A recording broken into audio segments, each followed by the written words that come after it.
প্রতিষ্ঠা বার্ষিকীর নামে নিষিদ্ধ আওয়ামী লীগের বিভিন্ন স্থানে অস্থিতিশীল পরিবেশ তৈরির অপচেষ্টা জনগণের সচেতনতা এবং প্রশাসনের কঠোর নজরদারির কারণে সফল হয়নি। দেশের মানুষ এখনও অতীতের দমন পীড়ন ও নির্যাতনের ঘটনাগুলো ভুলে যায়নি।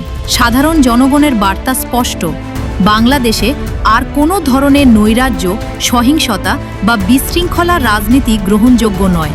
আইন শৃঙ্খলা রক্ষাকারী বাহিনীও যে কোনো উস্কানিমূলক কর্মকাণ্ড মোকাবিলায় সতর্ক অবস্থানে রয়েছে। দেশের শান্তি, স্থিতিশীলতা ও গণতান্ত্রিক পরিবেশ রক্ষায় জনগণ এবং প্রশাসন একসঙ্গে কাজ করছে। বাংলাদেশ আর কোনো অস্থিতিশীলতার দিকে ফিরবে না। জনস্বার্থ রক্ষায় এবং যে কোনো ধরনের নাশকতা প্রতিহত করতে জনতা আজ ঐক্যবদ্ধ ও আপোষহীন। অপশক্তির দিন শেষ। সার্বভৌম অধিকার রক্ষায় প্রস্তুত বাংলাদেশ।